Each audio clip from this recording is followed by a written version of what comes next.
Good evening, students. Welcome to G All India English Solution. Today we will discuss PGT practice set. Consider the excerpt.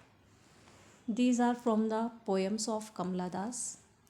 Which one is incorrectly matched? इसमें देखना है हमें कि कौन सा incorrectly matched है. तो the language I speak become mine. Language जो मैं बोलती हूँ ना वो मेरी हो जाती है. It's a distortion, it's queerness, all mine alone.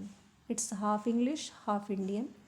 Funny perhaps, but it is honest, it is human as I am human. An introduction.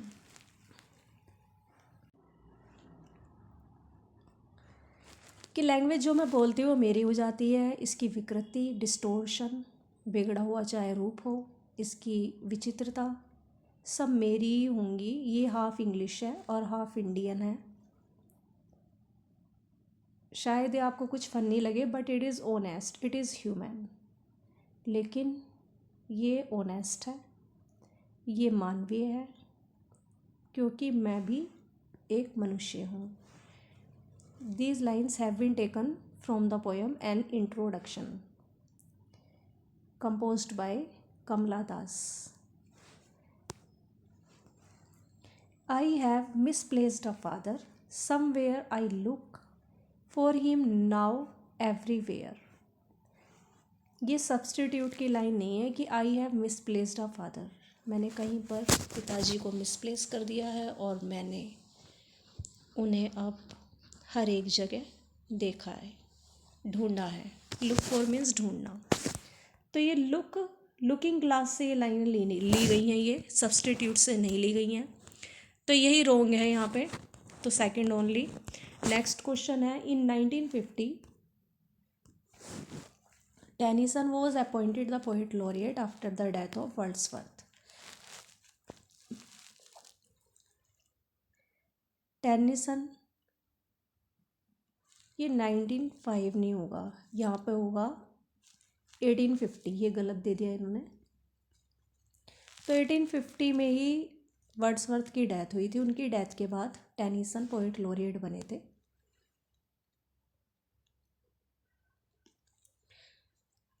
Next question है. Who wrote a verse play. किसने वर्स प्ले लिखा था, मतलब poetry भी था और play भी था. ये तो इस प्ले का वर्स प्ले का नाम क्या था, the devil and the lady. 1833 में आया था. एक कॉमेडी थी, ये 3 एक्ट्स में थी. तो ये लिखी है लॉर्ड एल्फ्रेड टेनिसन ने. तो who wrote a verse play the devil and the lady. तो अ कॉमेडी इन 3 एक्ट्स. तो टेनिसन 1833. टिम्बकटू एक एनलार्ज, एक बहुत बड़ा रूप है एर्मागेडोन पोएम का. ये भी टिम्बकटू पोएम बड़ी फेमस पोएम रही है टेनिसन की. नेक्स्ट क्वेश्चन है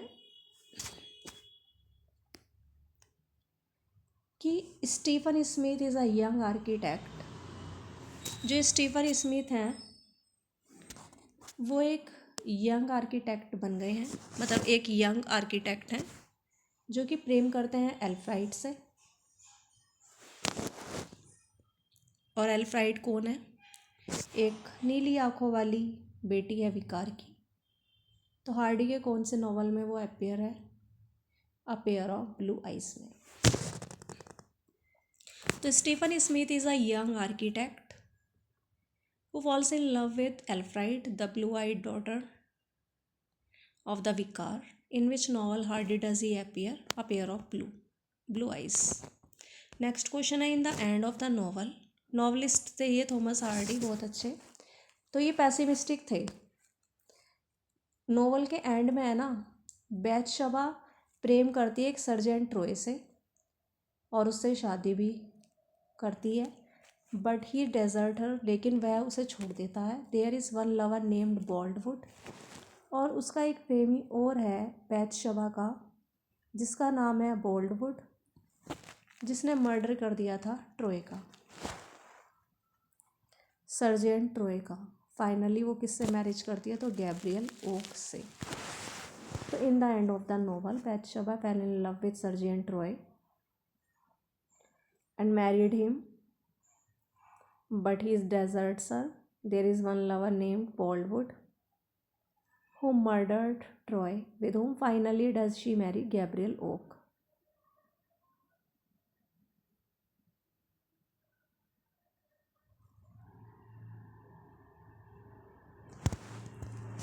नेक्स्ट क्वेश्चन है Edward Lavinia, Edward, Peter Quilp, Celia Coplestone, Julia, Alex guardian, ये अपीयर होते हैं द कॉकटेल पार्टी में। तो एडवर्ड ये कैरेक्टर हैं कुछ जो कॉकटेल पार्टी में दिखाई देते हैं ये। तो Edward Lavinia, Edward, Peter Quilp, Celia Coplestone, Julia, Alex and the guardian. T S. Eliot का द वेस्टलैंड ये डेडिकेट है एजरा पाउंड को और ये आया था 1922 में।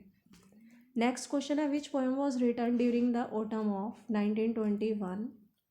तो कौन सी पोएम ऐसी है जो 1921 के पतझड़ के दौरान लिखी गई थी? लोसेन में लिखी गई थी ये, और ये कहाँ पर है? स्विट्ज़रलैंड में, जो कि फर्स्ट टाइम ये पब्लिश हुई थी सीरियल फॉर्म में क्राइटेरियन में अक्टूबर और नवंबर 1922 में। तो यहाँ द वेस्टलैंड की बात हो रही है। बड़ा अच्छा वर्क रहा है ये टी.एस. एलियट का। नेक्स्ट क्वेश्चन है these lines are from the pen of T S. Eliot. The full form of T S. Eliot is Thomas Stearns Eliot. तो these lines are from the pen of T S. Eliot. From which poem have the following excerpt been taken.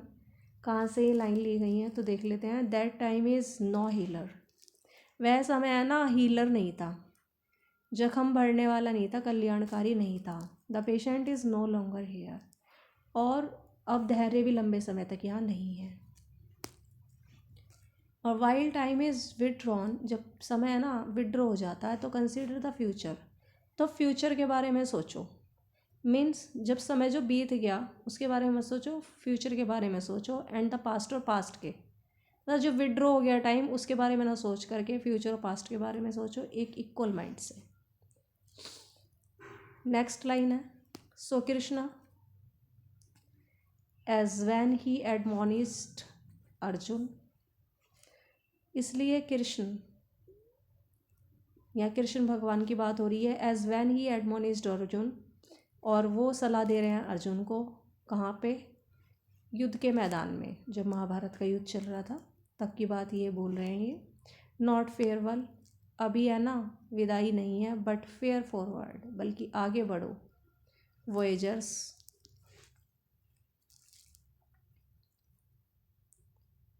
यात्रियों भी आगे बढ़ो। तो ये line ली गई हैं the dry salvage से, 4 क्वार्टेट से। एक बार और देख लेते हैं। That time is no healer, the patient is no longer here, while time is withdrawn, consider the future and the past with an equal mind. So Krishna is when he admonished Arjuna on the field of battle, not farewell but fare forward, voyagers, the dry salvage 4 quadrants। और ये भी T.S.. Eliot का ही work है। The dry salvage 4 quadrants. तो ये line आपको बतानी है कहाँ से ली गई है। ओ कृष्णा ये मेल्टिंग मेल्टिंग मेल्टिंग, ये कृष्णा मैं मेल्ट हो रही हूँ मेल्ट हो रही हूँ मेल्ट हो रही। तो कमला दास की लाइन है ये। नेक्स्ट है पनिशमेंट इन गार्डन। ये किसने लिखा है? कमला दास ने लिखा है ये। फिर है आनंद। यहाँ मुल्कराज आनंद की बात हो रही है, डॉक्टर मुल्कराज आनंद की। इन्होंने एक ट्रायोलॉजी लिखी है जिसमें ये वर्णन करते हैं ये रूरल पंजाब के जीवन का, जो ग्रामीण पंजाब है उसके जीवन के बारे में बताते हैं। लाल सिंह यहाँ पे प्रोटागोनिस्ट है, हीरो है। और one of the novel is not a part of the trilogy. इसमें से एक ऐसा है जो ट्रायोलॉजी का पार्ट नहीं है, तो वो फाइंड आउट करना है। तो द कुली नहीं है, बाकी ये तीनों ट्रायोलॉजी के पार्ट हैं ये। तो the village, across the black water और the sword and the sickle. यहाँ पे रूरल पंजाब की लाइफ के बारे में डिपिक्शन होता है, और लाल सिंह यहाँ पे प्रोटागोनिस्ट हैं। नेक्स्ट क्वेश्चन है, he is a novelist, short story writer. एक नॉवलिस्ट हैं ये और शॉर्ट स्टोरी राइटर है, आर्ट क्रिटिक हैं। वो स्वयं को बोलते हैं बोगस प्रोफेसर, और ट्रांसलेट करते हैं इडियम प्रोवर्ब को इंग्लिश में, in order to impart a typical local flavour to English. English को एक लोकल फ्लेवर देने के लिए। तो यहाँ किसकी बात हो रही है? तो यहाँ डॉक्टर आनंद की बात हो रही है।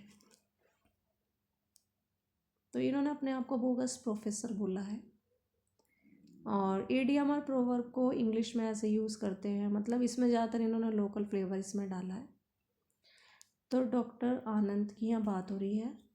नेक्स्ट क्वेश्चन है, which poem of frost was favourite of Nehru. देखो, रॉबर्ट फ्रोस्ट की एक पोएम थी जो पंडित जवाहरलाल नेहरू की बहुत ज़्यादा फेवरेट रही है। ऐसा कहा जाता है जब वो पंडित जवाहरलाल नेहरू की डेथ हो गई थी तो तब उनकी स्टडी टेबल पर कुछ लाइनें लिखी मिली थी।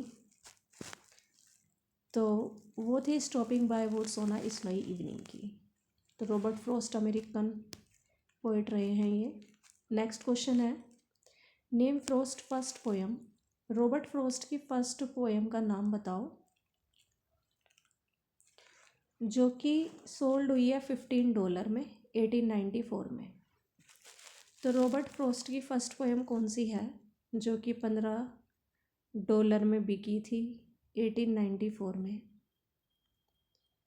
न्यूयॉर्क इंडिपेंडेंट में।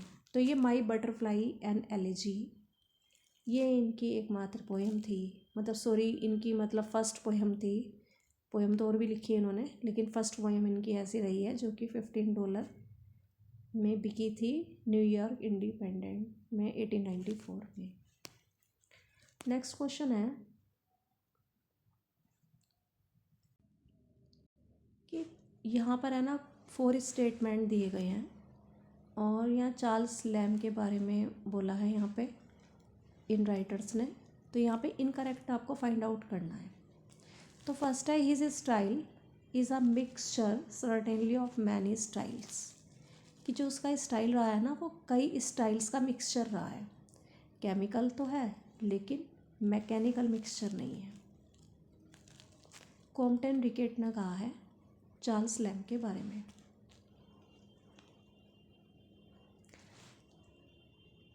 नेक्स्ट कमेंट है, Elia's style is the only thing in English pros.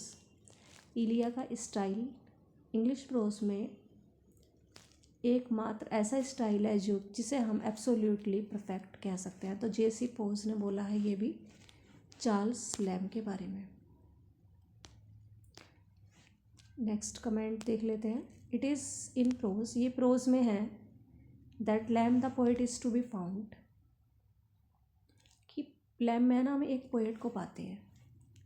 तो ये जॉर्ज सैमसन ने बोला है, जॉर्ज इलियट नहीं बोला, तो यही इनकरेक्ट है। तो it is in prose that Lamb the poet is to be found, तो George Sampson. Lamb had a love of mystifying and putting the readers on a false scent, Alfred anger.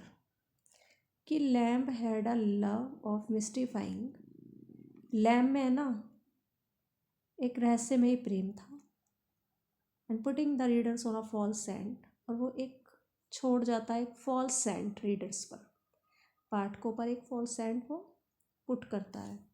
तो ये Alfred anger ने बोला है Charles lamb के बारे में।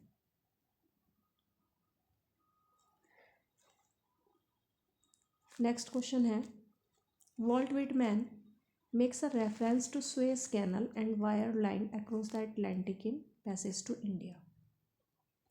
तो वॉल्ट विटमैन ने लिखा है पैसेज टू इंडिया, लेकिन यदि हम यहाँ पे स्टार्टिंग में पैसेज से पहले ए लगा दें तो ए पैसेज टू इंडिया लिखा है E.M. फोस्टर ने। तो इस तरीके के क्वेश्चन तो आ सकते हैं एग्जाम में कि वॉल्ट विटमैन ने यहाँ पर, अब यहाँ जो क्वेश्चन है ये है कि इन्होंने सुएज कैनल और wire line across the Atlantic, यहाँ पर जो इनका रेफरेंस दिया है ये पैसेज टू इंडिया में दिया है वॉल्ट विटमैन ने। बैचलर रहे थे ये लाइफ टाइम। नेक्स्ट क्वेश्चन है, one of Whitman's poem abounds in spiritual touch and transcendentalism, it is.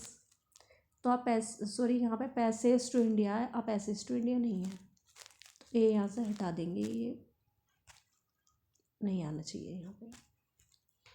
तो विटमैन की पोएम में हमें स्पिरिचुअल टच दिखाई देखने को मिलता है, मीन्स आध्यात्मिकता देखने को मिलती है, स्पिरिचुअल टच देखने को मिलता है और ट्रांसेंडेंटलिज्म देखने को मिलती है, तो वो पैसेज टू इंडिया है।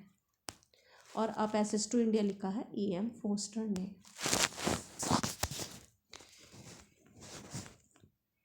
अब नेक्स्ट क्वेश्चन अगली वीडियो में आपको देखने को मिलेंगे। तो thanks for watching this video, please like, subscribe and share.